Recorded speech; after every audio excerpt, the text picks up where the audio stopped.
Selamat malam jemaat Tuhan yang terkasih. Kita berjumpa kembali dalam program Mesbah Keluarga, dan pada malam hari ini kita akan sama-sama belajar suatu topik yang saya beri judul mengenai orang Majus, ya. Namun sebelumnya seperti biasa kita akan berdoa terlebih dahulu.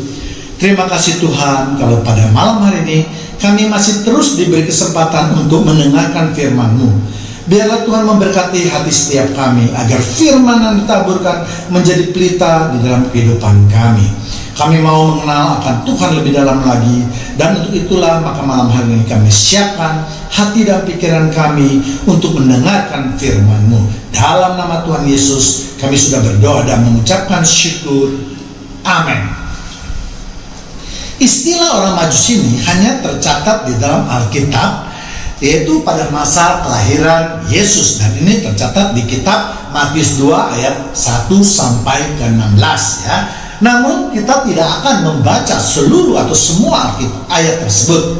Jadi bagi jemaat Tuhan yang terkasih yang ingin mengetahui lebih banyak tentang kelahiran Yesus yang dikaitkan dengan orang Majus, maka dapat membacanya sendiri, ya. Saya hanya akan mengutip beberapa ayat saja. Ya, misalnya di Matius 2 ayat 1, sesudah Yesus dilahirkan di Bethlehem di tanah Yudea pada zaman Raja Herodes, datanglah orang-orang Majus dari timur ke Yerusalem. Ya, jadi Alkitab mencatat orang Majus itu berasal dari timur. Ya, tentu yang dimaksud timur adalah bagian timur dari tanah perjanjian atau tanah Kanaan, ya, yaitu di Media yang biasa disebut juga dengan Persia yang kini menjadi negara Iran.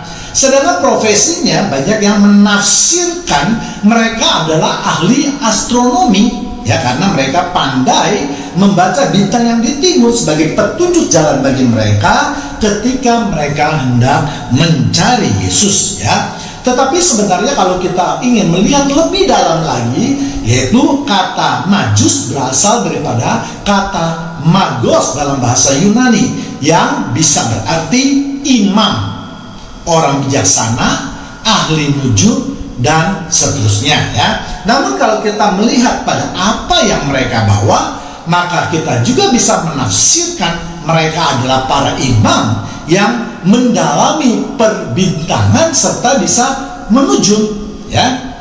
Sebelum kita membahas mengenai arti daripada apa yang mereka bawa, mari kita akan melihat peristiwa tentang kelahiran Yesus yang dikaitkan dengan orang Majus ini. Sebab kelahiran Yesus di kandang domba seringkali juga dipertanyakan. Pertanyaan yang sering ditanyakan adalah, masa Tuhan Yesus lahir di kandang domba?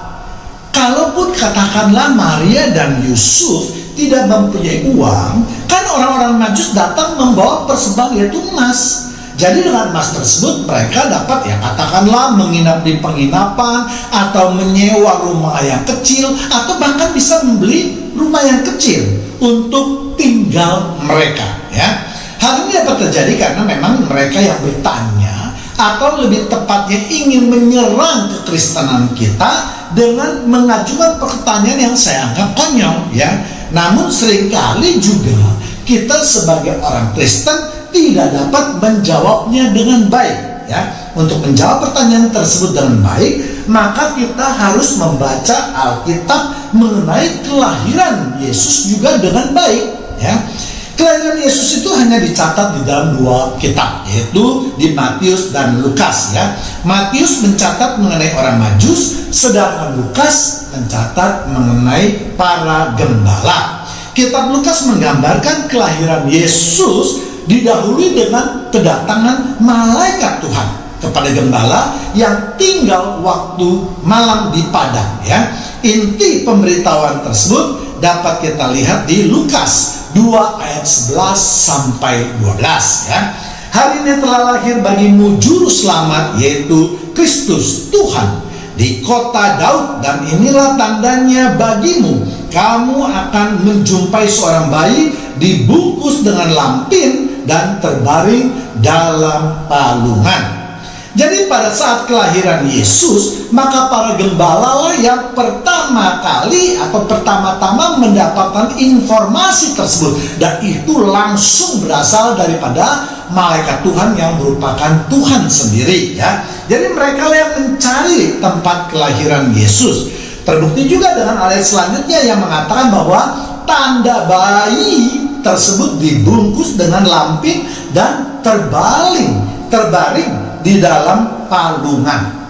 Dengan adanya kata palungan, maka itu memberikan penafsiran kandang hewan atau domba, ya. Dan sering pula kita berimajinasi bahwa ketika Maria akan melahirkan, Maria dan Yusuf mencari-cari kandang domba mana yang kosong, kandang domba mana yang dapat dipergunakan untuk kelahiran Yesus, ya.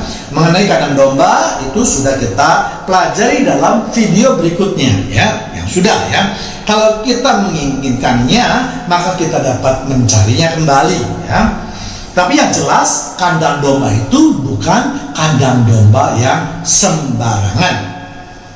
Jadi jelas para gembala yang pertama kali mencari kelahiran Yesus. Sedangkan untuk orang Majus yang dicatat di dalam Matius 2 ayat 11, maka masuklah mereka ke dalam rumah itu dan melihat anak itu bersama Maria ibunya, lalu sujud menyembah dia.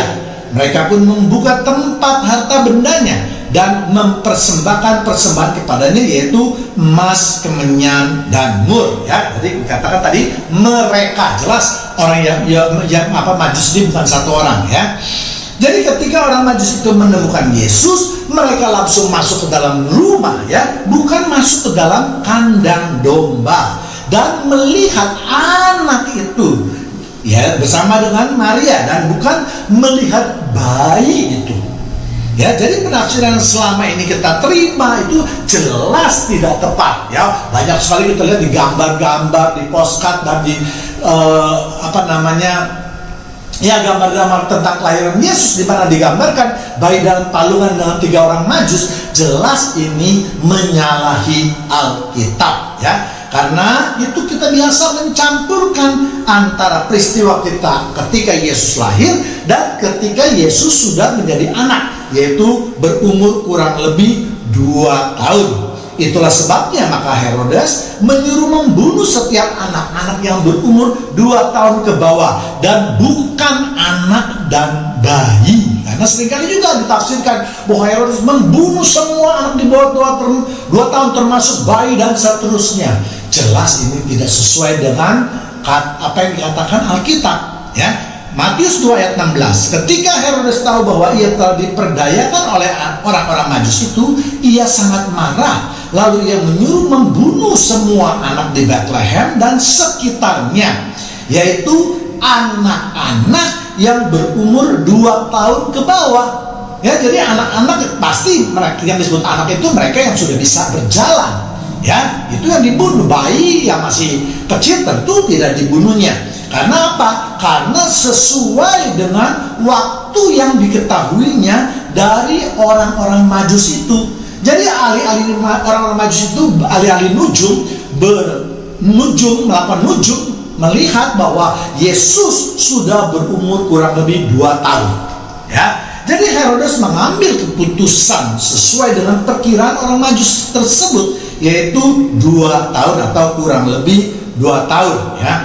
Nah, untuk menjawab pertanyaan mengapa Yesus tinggal di kandang domba padahal menerima emas dari orang Majus, jelas penanyanya tidak mengerti cerita tentang Alkitab, ya. Karena mereka memang tidak mencari kebenaran, ya. Mereka hanya untuk menyerang keiman kekristenan kita. Untuk itulah sangat penting pengetahuan Alkitab, ya. Tidak cukup kalau kita hanya mengatakan pokoknya saya percaya Yesus, pokoknya saya berdoa kepada Yesus, pokoknya saya datang ke gereja beribadah. Itu tidak cukup, jelas, ya. Sebab bila terus-menerus iman kita itu diserang dengan pertanyaan-pertanyaan dan kita tidak mendapatkan jawaban yang logis, maka kita sebagai manusia yang mempunyai logika, lama-lama iman kita akan goyah juga. Dan itu sudah terlihat banyak sekali ya. Kita lihat sekarang di medsos, banyak sekali orang yang mengaku Kristen tapi imannya itu hancur. Masih banyak, walaupun banyak sekali sekarang video-video yang menyatakan bahwa Yesus dilahirkan tanggal 25 Desember ya. Perayaan Natal itu harus dirayakan. Nah, sampai hari ini masih banyak yang ngotot.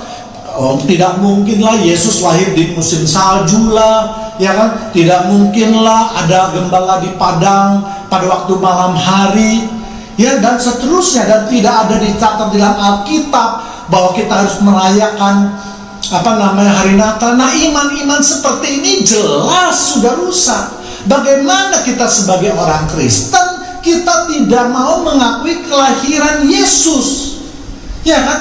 Tanpa kelahirannya tidak ada kedatangan Yesus. Saya dahulu sudah pernah saya katakan, tidak ada kedatangannya berarti tidak ada juga kematiannya dan juga kebangkitannya. Jadi kalau bagi mereka yang menyangkal kelahiran Yesus, berarti mereka juga menyangkal kehadiran firman yang menjadi manusia. Ya, seringkali ini kita lupakan ya. Sedangkan sekarang kita kembali lagi mengenai orang Majus ya. Sedangkan mengenai apa yang dibawa oleh orang Majus, maka dapat kita jelaskan sebagai berikut ya. Alkitab memang tidak menyatakan berapa orang Majus yang datang, tapi tadi mereka dikatakan mereka membuka, mereka artinya lebih dari satu orang. Tapi berdasarkan dalam penafsiran kita ya, paling sedikit itu ada 3 orang, paling sedikit ya. Mungkin aja ada rombongan lainnya ya. Hal ini dapat kita tafsirkan karena mereka membawa persembahan 3 macam. Dan sebagai seorang imam, mereka tahu bahwa ketika barang tersebut tidak dapat dibawa oleh 1 atau 2 orang saja. Karena persembahan itu untuk raja dari segala raja. Ya, jadi mereka harus masing-masing membawa 1 persembahan yang mempunyai arti khusus. Ya, Matius 2 ayat 11 tadi, maka masuklah mereka ya, dikatakan ya, ke dalam rumah itu dan mereka melihat anak itu bersama Maria ibunya, lalu sujud menyembah dia. Mereka pun membuka tempat harta bendanya dan mempersembahkan persembahan kepadanya, yaitu emas, kemenyan dan mur. Jadi setelah mereka menemukan Yesus dalam rumah, maka mereka menyembah ya. Itulah penghargaan kepada Yesus sebagai raja dari segala raja ya. Lalu dikatakan mereka mempersembahkan emas, kemenyan dan mur. Jelas emas itu melambangkan kemuliaan, sesuatu yang sangat berharga. Lalu kemudian sesuatu murni yang bercahaya, itulah lambang daripada kemuliaan Tuhan kita, yaitu Tuhan Yesus. Sedangkan kemenyan yaitu persembahan untuk menyenangkan hati Tuhan ya. Seperti banyak yang kita baca dalam korban bakaran yang terdapat di kitab Imamat ya, yang membubuhkan kemenyan pada korban bakaran yang bukan hewan ya, supaya menimbulkan bau yang harum, dan bau yang harum itu menyukakan hati Tuhan ya.